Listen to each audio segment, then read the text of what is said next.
Olá a todos e todas do canal Projeto Poesia que estão assistindo este vídeo. Esse vídeo eu vou falar um pouquinho para vocês sobre a Semana de Arte Moderna, que faz 100 anos aí nesta semana. Então vai ter muitos vídeos, muitos textos nas revistas, jornais e sites, blogs, YouTubes. E a gente aqui vai dar a nossa pequena contribuição. Tem muito a se falar, esse vídeo não vai de forma alguma nem tem essa pretensão de esgotar este tema. Muito bem. Para começar, a gente tem que falar um pouquinho do contexto macro da Semana de Arte Moderna.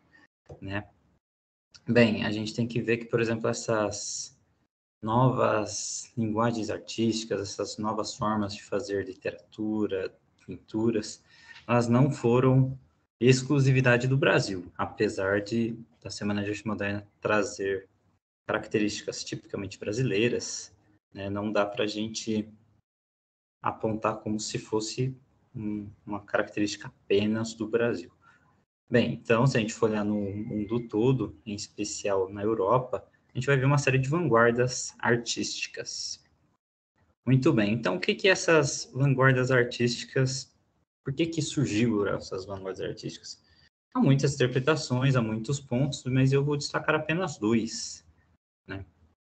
Em 1900, na verdade foi um livro escrito em 1899, mas propositalmente publicado em 1900, o Freud lança uma bomba, um livro chamado Interpretação dos Sonhos, onde ele traz a questão do inconsciente como nossa maior parte da mente, dentre outras coisas.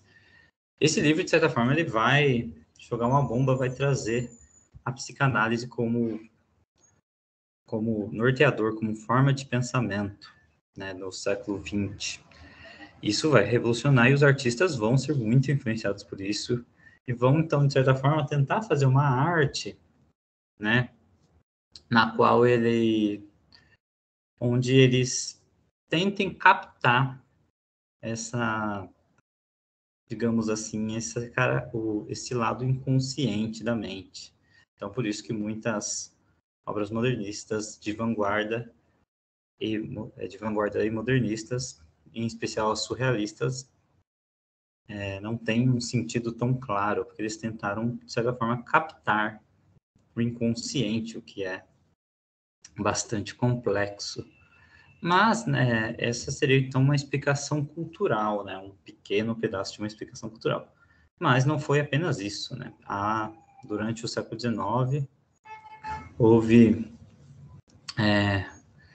a criação da fotografia. E no final do século XIX ela já se populariza bastante ao advento do cinema. Se a gente for analisar a arte da segunda metade do XIX, a gente vai ver que, por exemplo, era uma arte realista naturalista, que de certa forma tentava denunciar as mazelas sociais, seja de forma irônica, como Machado de Assis, seja de forma mais filosófica, como Dostoiévski, seja de uma forma mais pulsante, como o naturalismo de Zola. Então a gente vai ver que eles vão, e nos quadros a mesma coisa. Enfim, com o advento da popularização, com o espalhamento de fotografias e cinema, isso de certa forma perde um pouco sentido. No sentido de, olha, se eu quiser ver a realidade, faço um filme.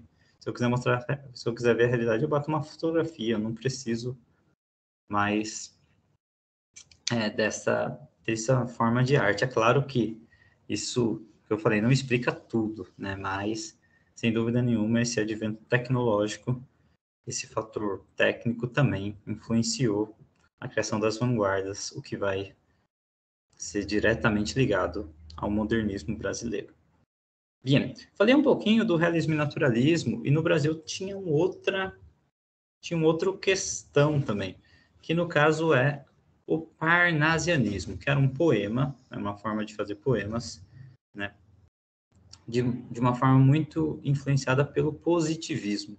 O positivismo era uma filosofia científica que achava que poderia explicar toda a realidade por meio de um método científico.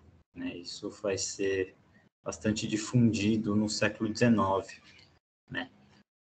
E eles achavam que, por exemplo, poderiam fazer uma história, uma ciência neutra, totalmente sem erros, etc, etc. E no poema, né, o parnasianismo tentava fazer, né, aquela ideia de arte pela arte, né, beleza pela beleza. A formação da República Brasileira foi muito influenciada pelo positivismo. Vide nossa bandeira, o lema Ordem e Progresso, vide nossos hinos, né, que são poemas parnasianos. Enfim, os modernistas apontaram com razão de que essa arte não dialogava com a nossa arte, né? Então, eles, de certa forma, propuseram um novo modelo artístico que fosse genuinamente brasileiro. Assim como Freud escreveu em 1809, terminou o livro em 1899, mas decidiu publicar em 1900, há indícios de que os modernistas já estavam, de certa forma, meio esquematizados antes de 1922, mas preferiram lançar em 22 como no ano justamente do centenário da independência oficial do Brasil, em relação a Portugal. Tem muitas problemáticas se foi em 22 mesmo, independência, mas não vamos entrar nessa querela, porque a gente não vai conseguir desenvolver tanto. E aí, então, né, por conta disso, o modernismo seria, assim, a utopia modernista seria fazer uma independência do Brasil cultural, né? Então, uma busca, assim como houve a independência política 100 anos antes. Essa busca de uma independência cultural, né, podemos apontar se conseguiu ou não, ela vai reverberar na arte brasileira posterior, né? Se a gente for ver tanto o tropicalismo quanto o cinema novo do Glauber Rocha, eles também vão propor algo parecido, né? Então, a gente pode ver que isso não foi uma exclusividade, digamos assim, do modernismo. Isso vai trazer vários outros pontos. Bem, como eu falei, né, esse vídeo ele não vai esgotar o modernismo, é um ponto muito amplo, mas um ponto que é importante ressaltar, estamos em 2022, com muitas vozes contra-hegemônicas ganhando espaço, e é importante falar que, por mais que haja uma grande importância em Mário de Andrade, Oswald de Andrade, Tarsila, Manuel Bandeira, etc., concentrados no Sudeste, apesar do Manuel Bandeira ser pernambucano, né, veio aqui publicar, né, o modernismo ele não foi só isso, né, na mesma época, Gilberto Freire, que depois vai ficar famoso pelo seu Casagrande Senzala, ele vai escrever um manifesto regionalista no Pernambuco. Então, houve manifestações modernistas pelo Brasil, no entanto, a gente, assim como boa parte da nossa história, concentra muito aqui nas questões que aconteceram aqui no Sudeste, por exemplo, no Teatro Municipal, né, que foi na Semana de Arte Moderna mesmo. Mas não dá para deixar isso restrito, não vou entrar tanto nesse ponto, né, daria outros vídeos, mas é importante ressaltar, né, que por mais que tenha havido o protagonismo, a narrativa hegemônica seja essa, ela não é única, né? Isso é importante ressaltar. Muito bem. Agora, analisando um pouquinho, para a parte final do vídeo, analisando um pouquinho a obra, eu acho que o modernismo ele vai fazer algo que a arte brasileira toda vai fazer durante os seus anos de vida, né? Toda, em especial a literatura, que é mostrar a questão do brasileiro, como o brasileiro é mostrado nessa obra. Se a gente for analisar antes, né, as obras do Lima Barreto, do Machado de Assis, né, o protagonista ele não consegue se dar bem, de certa forma, assim, ele não se forma, ele se ferra, ele não deixa filho, ele perde, que de certa forma é uma metáfora do próprio Brasil, né? Se a gente for olhar posteriormente, agora recentemente, né, tanto o cinema do Kleber Mendonça, quanto as HQs do Lourenço Mutarelli, os textos do Marcelino Freire, a literatura, todas elas apresentam, né, os protagonistas, os heróis, eles não se formam, né? Eles são derrotados, eles não se dão bem nos projetos deles, enfim. Isso é muito claro, isso está em toda a arte brasileira, e o modernismo traz isso. Por exemplo, em Macunaíma, né, o herói sem nenhum caráter, de Mário de Andrade. Mas eu gostaria de destacar um poema do Manuel Bandeira. O Manuel Bandeira fez esse poema porque ele tinha problema respiratório e ele achava que iria morrer a qualquer momento.